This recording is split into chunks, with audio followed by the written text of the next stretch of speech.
สวัสดีค่ะขอต้อนรับคุณผู้ชมทุกท่านเข้าสู่โลกแห่งการอ่านในรายการ Read Aloud ค่ะและสำหรับคนที่มีลูกนะคะหลายคนเนี่ยก็คงจะเห็นตรงกันค่ะว่าลูกเป็นอีกหนึ่งชีวิตค่ะที่จะเข้ามาเติมเต็มให้ครอบครัวมีความสมบูรณ์ยิ่งขึ้นค่ะและเมื่อมีเจ้าตัวน้อยแล้วนะคะก็เชื่อว่าคนในครอบครัวทุกคนก็คงจะเฝ้ามองเจ้าตัวน้อยนั้นเติบโตขึ้นเป็นเด็กซึ่งเป็นที่รักของคนในครอบครัวแล้วก็สังคมค่ะแต่ในยุคสมัยที่มีภัยรอบตัวไม่ว่าจะมาจากสภาพสังคมสื่อต่างๆที่ยั่วยวนให้เด็กน้อยที่อ่อนต่อโลกของเราถูกชักจูงหรือล่อลวงให้เป็นอันตรายทั้งทางด้านร่างกายแล้วก็จิตใจได้โดยง่ายค่ะดังนั้นการสร้างภูมิคุ้มกันให้กับเด็กๆจึงเป็นเรื่องสำคัญนะคะวันนี้เราก็เลยมีหนังสือเล่มหนึ่งมาแนะนำให้กับคุณพ่อคุณแม่มือใหม่หรือแม้กระทั่งมือเก่าที่กำลังปวดหัวกับการเลี้ยงลูกค่ะซึ่งหนังสือที่พี่ย่อมพูดถึงนะคะก็คือหนังสือเล่มนี้ค่ะที่มีสีสันหน้าปกสดใสนะคะกับหนังสือที่มีชื่อว่าเลี้ยงลูกให้สู้โลกค่ะเลี้ยงลูกให้สู้โลกเป็นผลงานเขียนของรองศาสตราจารย์ดร.กุลยาตันติพลาชีวะที่ได้แรงบันดาลใจจากเรื่องราวของพ่อแม่3ท่านที่มักจะมาเล่าสู่ถึงความภาคภูมิใจในตัวลูกๆให้ฟังอยู่เสมอโดยเคล็ดลับความสำเร็จของพ่อแม่เหล่านั้นไม่ได้เกิดจากการเลี้ยงลูกโดยให้เงินทองหรือวัตถุนิยมอย่างที่สังคมเข้าใจหากแต่ต้องเลี้ยงลูกโดยการใช้ความรักความเข้าใจ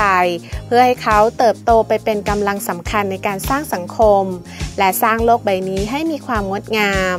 และหนังสือเล่มนี้ก็จะมาทำหน้าที่เป็นเหมือนพี่เลี้ยงที่คอยแนะนำวิธีการเลี้ยงลูกน้อยตั้งแต่วัยแรกเกิดไปจนเติบโตเป็นหนุ่มสาวเข้าเรียนมหาวิทยาลัยและกลายเป็นบุคคลคุณภาพของสังคมต่อไปค่ะสำหรับหลายคนนั้นลูกถือได้ว่าเป็นการเปลี่ยนแปลงครั้งใหญ่ของชีวิตครอบครัวเลยก็ว่าได้ค่ะใช่แล้วค่ะเพราะทั้งพ่อและแม่นะคะต่างก็มีบทบาทหน้าที่ในการเลี้ยงดูเด็กให้เติบโตขึ้นเป็นผู้ใหญ่ที่ดีของสังคมค่ะและยิ่งไปกว่านั้นนะคะคนที่เป็นพ่อเป็นแม่เนี่ยก็คงจะคาดหวังให้ลูกเติบโตเป็นผู้ที่มีการศึกษาที่ดีและเป็นผู้ใหญ่ที่มีการงานมั่นคงและสามารถเลี้ยงดูตัวเองได้ค่ะ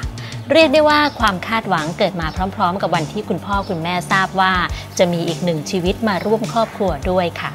แล้วคุณพ่อคุณแม่มือใหม่ต้องเตรียมตัวกับการเปลี่ยนแปลงอย่างไรบ้างนะคะตามไปอ่านเรื่องนี้พร้อมๆกันเลยค่ะลูกเป็นตัวแปรของการพัฒนาการความเป็นครอบครัวที่สมบูรณ์เพราะทำให้มีการกำหนดหน้าที่และบทบาทของคนในครอบครัวโดยพ่อต้องเปลี่ยนหน้าที่จากการเป็นแค่สามีมาเป็นผู้ดูแลผู้รับผิดชอบและผู้นำที่จะทำให้สมาชิกในครอบครัวสามารถดำเนินชีวิตได้อย่างมีความสุขและมีความหมายโดยสิ่งที่พ่อต้องเปลี่ยนแปลงได้แก่พ่อต้องแสดงความเข้มแข็งพ่อต้องพยายามเข้าใจลูกเข้าใจตัวเองพ่อต้องใส่ใจดูการเจริญเติบโตของลูกพ่อต้องทำหน้าที่สนับสนุนและนำแนวทางให้ลูกพ่อต้องค้นหาทางที่จะพัฒนาลูกให้เจริญและมีวุฒิภาวะที่สมบูรณ์และพ่อต้องค้นหากระบวนการความเป็นพ่อนำมาสั่งสมในตนเพื่อจะให้เป็นพ่อที่ดีที่สุดของลูกค่ะส่วนผู้ที่เป็นแม่ก็เปลี่ยนหน้าที่จากการเป็นเพียงภรรยามาเป็นผู้ทำหน้าที่ดูแล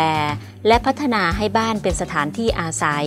ที่กอบด้วยความสุขของทุกคนในครอบครัวโดยคุณแม่ก็ต้องเปลี่ยนแปลงตัวเองดังนี้คือแม่ต้องฝึกช่วยเหลือตัวเองแม่ต้องปรับอารมณ์ไม่ให้ขุ่นมัวแม่ต้องปรับตัวเองไปเป็นนักส่งเสริมพัฒนาการเด็กแม่ต้องดูแลส่งเสริมพัฒนาปัญญาลูกและแม่ต้องเป็นผู้คอยชี้แนะลูกด้วยความเข้าใจเป็นต้นค่ะได้อ่านในบทนี้แล้วนะคะทำให้ดิฉันรู้สึกว่าคุณพ่อคุณแม่นั้นต้องปรับตัวหลายอย่างทีเดียวค่ะกับการต้อนรับสมาชิกใหม่ของครอบครัวค่ะเรียกได้ว่าเป็นภาระอันยิ่งใหญ่ทีเดียวนะคะเพราะคนที่เป็นพ่อเป็นแม่นั้นเรียกได้ว่าต้องทำงานแบบไม่มีวันหยุดค่ะทำกันแบบตลอด24ชั่วโมงเลยทีเดียวค่ะดังนั้นนะคะในช่วงหน้าเราจะมามอบคำแนะนำในการเลี้ยงลูกให้ใจแกร่งและก็มีภูมิต้านทานอยู่บนโลกใบนี้ให้กับคุณพ่อคุณแม่ค่ะแต่ช่วงนี้พักกันสักครู่ค่ะ